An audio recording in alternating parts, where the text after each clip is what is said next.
बिस्मिल्लाहिर्रहमानिर्रहीम अस्सलाम वालेकुम वेलकम जी एंड वेलकम करते हैं जी थोड़ा अपने चैनल देसी रंग महफिश के संग विच उम्मीद करते हैं जी सब ठीक ठाक होंगे। अल्लाह पाक सब ठीक ठाक रखे से तो तंदुरुस्ती अता फरमाए आमीन आमीन। हाँ जी अज जी मैं बनी है जी महफिश की मेहमान ते अज जी महफिश मैडम क्या की खिलाओगी है आज माश की दाल। अच्छा जी बिस्मिल्लाह करो जी।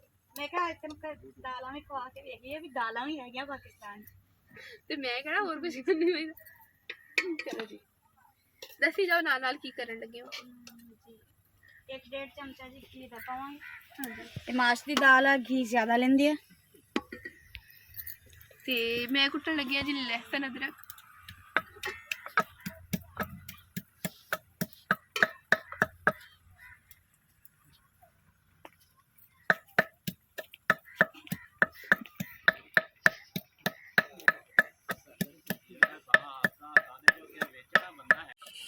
जी घ्यो गर्म हो गया वा हम प्याज पा देंगे। बिस्मिल्लाह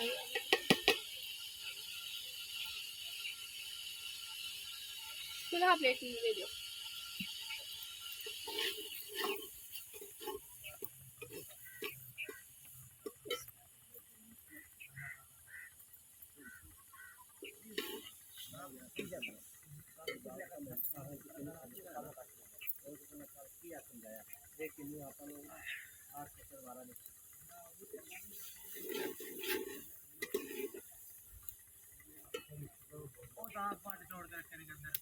नमक मिर्च कितनी पैनी एक चमचे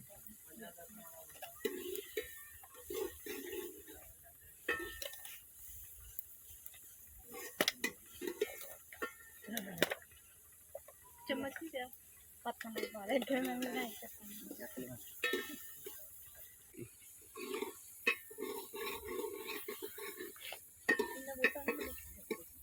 नमक थोड़ा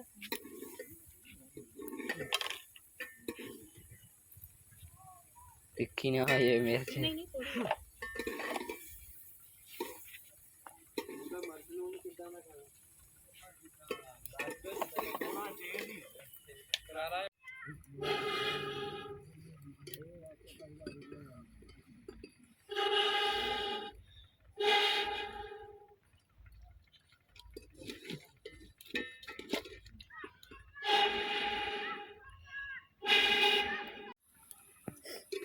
अदरक लहसुन का पेस्ट पा देंगे। बिस्मिल्लाह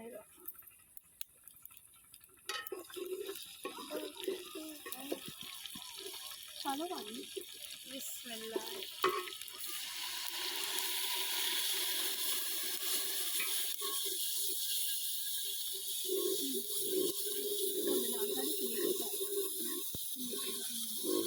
एकदम मुंह वाले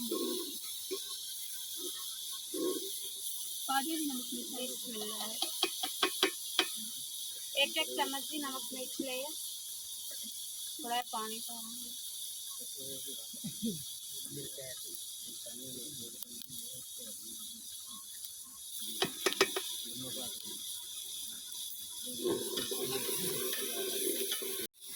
हाँ जी जी भोनी लग चुकी है बहुत ही वधिया ते अलग खुशबू आन रही है।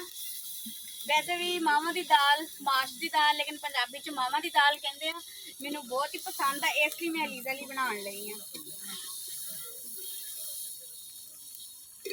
चलो जी हम पावे आप दाल मैं भगो के रखी हुई थी पानी ये इस मिलके वाली साइड से दो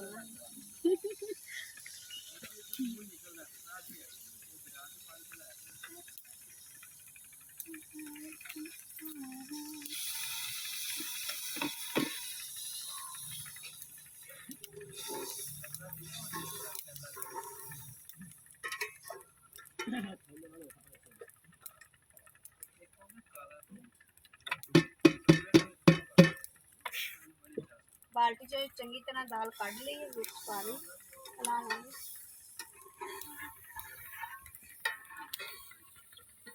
नहीं लाना मैं कुछ नहीं आप देखो जोगी दाल पकाई है। नहीं ये बहुत ज़्यादा फुल जानी पतीली वड्डी तां पर थोड़ी जी लगी है। गल है कि असं ज्यादा पाना